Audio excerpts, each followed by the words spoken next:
Have you ever stood inside a building where the walls seem to remember more than the people inside them, where laughter echoes long after the room falls silent? And if the lights suddenly went out while you were alone on stage, would you be certain the darkness was empty? On Sunset Boulevard in Los Angeles stands a place built for comedy, not fear. The Comedy Store opened in April 1972, founded by comedians Sammy Shore and Rudy Duca. Under the relentless guidance of Mitzi Shore, it became a proving ground for performers who arrived unknown and desperate, clutching scraps of material and fragile confidence. This was not a glamorous palace. It was a narrow stage under hot lights, a crowded room thick with cigarette smoke, restless audiences, and the quiet terror of bombing in front of strangers. Night after night, aspiring comics stepped into that spotlight, carrying their anxieties like armor, hoping laughter would protect them. Many who would later become household names once stood there trembling, measuring their survival not in comfort, but in seconds between punchlines. The building thrived on nerves, sweat, ambition, and the strange electricity that forms when a crowd breathes in unison. But beneath the applause and neon glow, another story clung to the walls. Employees began whispering that something else shared the space. Not hecklers, not rival comics, something unseen. Waitresses told stories of carefully set tables left untouched for minutes, only to return and find chairs overturned and settings disturbed, as if invisible hands had swept across them. Candles blown out would flicker back to life on their own, flames rising in defiance of the dark. Chairs were found stacked in the middle of aisles where no one claimed to have placed them. A bar stool, according to one doorman, spun slowly before sliding across the floor without anyone near it. These were not tales told decades later. They were repeated by workers closing up late at night, alone with the echo of their own footsteps. One employee described hearing piano keys pressed softly when no pianist sat at the bench. Another watched stage lights die abruptly after a performer mockingly challenged whatever presence might be lingering in the shadows. The incidents were inconsistent but persistent, scattered across years, yet tied together by a pattern of quiet disruption. Then came the story from an executive who dismissed every rumor as theatrical imagination. Standing outside his office in broad daylight, he saw a man approach wearing a tweed jacket styled like the 1940s. The stranger walked past him without a word and entered the office. Annoyed by the rudeness, the executive followed immediately behind. The room was empty. No hallway exits, no open windows, just silence. To understand why the building carries such stories, you have to step backward in time, long before microphones and open mic nights. In the 1940s and 1950s, before it became a sanctuary for comedians, the structure housed a mob-run nightclub known as Ciro's. The air back then was heavy with smoke and perfume. Gambling tables hummed, liquor flowed freely. Celebrities slipped in through discreet entrances, while men in sharp suits watched from the corners. Among the regulars was Mickey Cohen, a former boxer turned powerful crime boss who built an empire on calculated violence and strategic alliances. Business deals were not always settled with handshakes. Rumors persist that the basement held more than storage. Whispers speak of a hidden room where punishments were delivered away from the music upstairs. There were also claims of an illegal clinic operating below ground, hidden from public eyes. The basement became the heart of darker speculation. Workers reported sudden cold drafts in still air, objects falling without cause, and the distinct sensation of being watched from the stairwell. Some described faint screams, others strange odors that seemed to rise from the floor itself. Even those skeptical of ghosts admitted they avoided going downstairs alone. Sightings often included figures dressed in mid-century clothing. A man resembling a 1940s security guard, inspecting crowds that could not see him. Another in a World War II bomber jacket, lingering near stage doors as though waiting for a set that never began. They did not threaten, they observed, as if the building never fully transitioned from its previous life. Over time, reports continued, though never with perfect consistency. As cameras became common in every pocket, the sightings seemed to lessen, or at least fewer people claimed them publicly. Yet the stories endured, passed between employees, performers, and late-night patrons who swore they felt something brush past them in empty corridors. Paranormal investigators eventually arrived with equipment designed to measure unseen fluctuations, documenting temperature shifts and unexplained readings. Reality television crews filmed episodes within the venue, capturing flickers, sounds, and reactions that fueled speculation further. Believers argue that too many unrelated witnesses have described similar experiences for it to be coincidence. Skeptics counter that a building saturated in performance, ego, exhaustion, and expectation can distort perception.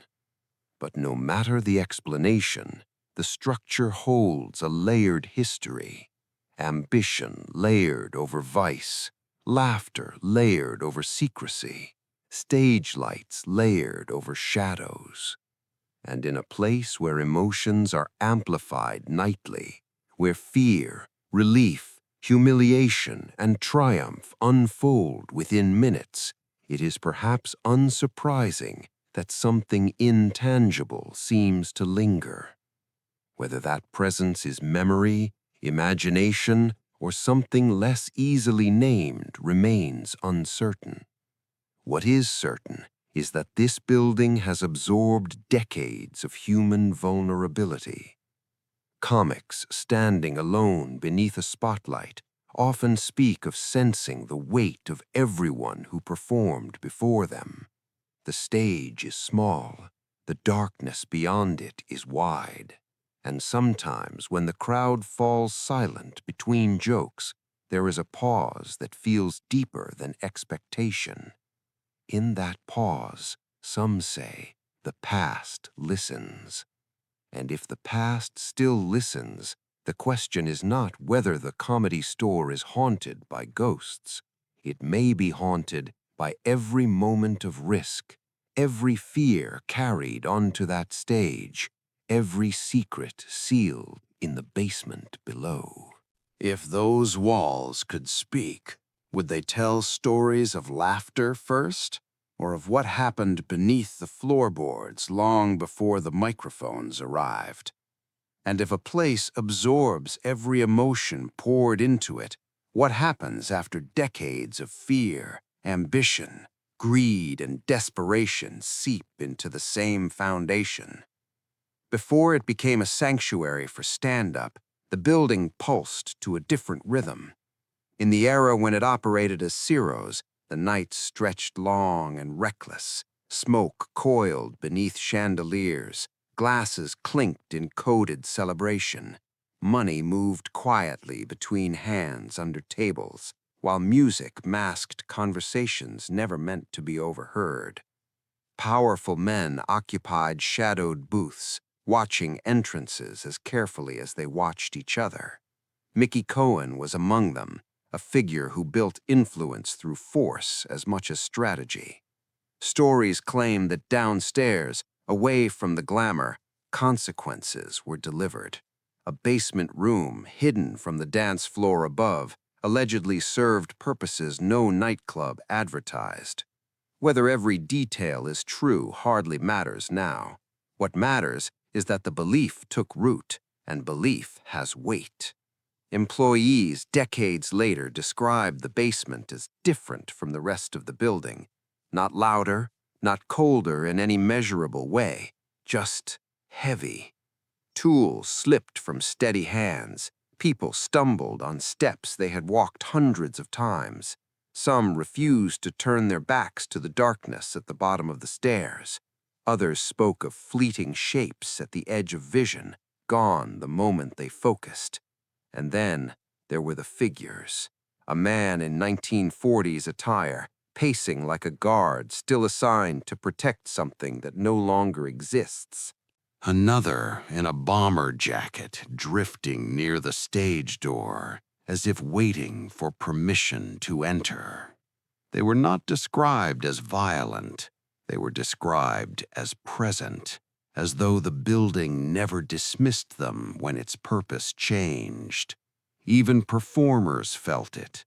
Comedians accustomed to commanding rooms admitted to sensing resistance in the air on certain nights, an odd tension that could not be blamed on the audience.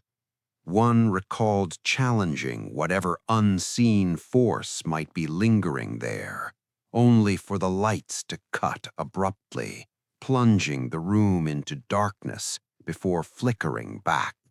Laughter followed, nervous and unsure. In a place built on timing, even a second of unexplained silence can feel enormous. Over the years, investigators arrived carrying devices meant to translate the invisible into numbers and spikes on screens. They documented temperature fluctuations, electromagnetic anomalies, audio distortions. Television crews framed doorways dramatically, waiting for movement. Some claimed evidence, others left unconvinced. Yet the accounts never fully stopped. Patrons began sharing their own experiences.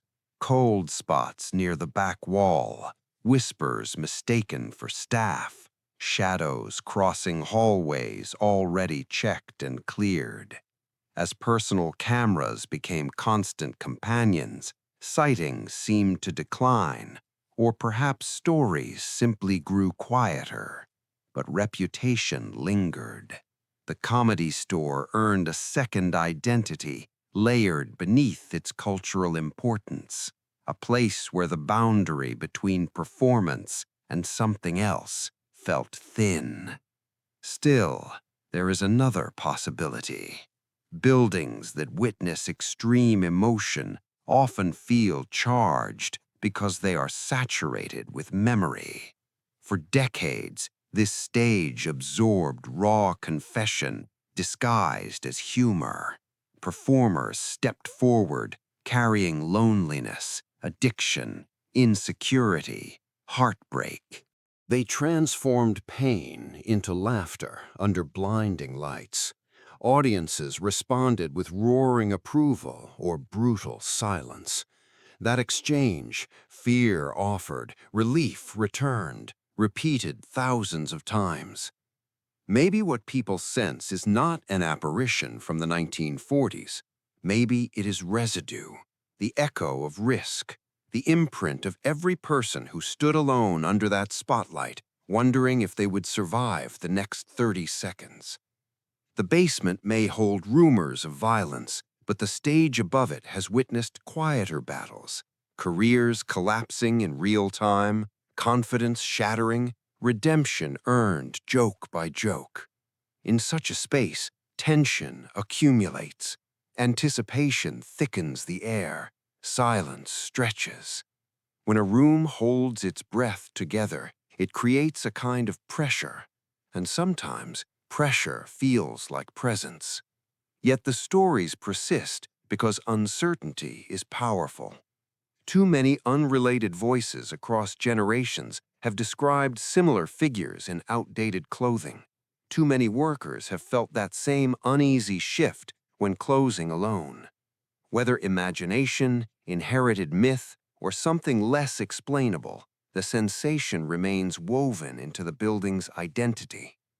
The Comedy Store has delivered joy to millions.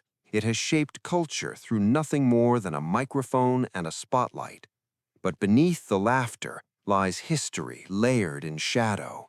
Mob deals, whispered rumors, late-night footsteps, and candles that refuse to stay extinguished. So what lingers there after the final set ends and the doors are locked? Is it simply the echo of punchlines bouncing off old brick? Or does something older still wander the aisles, inspecting tables, waiting near the stage, listening for applause that never quite fades? When the crowd goes home and the lights dim to black, the building remains, and in that darkness, the question hangs quietly in the air. Are the stories born of imagination, or is imagination just the only language we have for what we cannot see?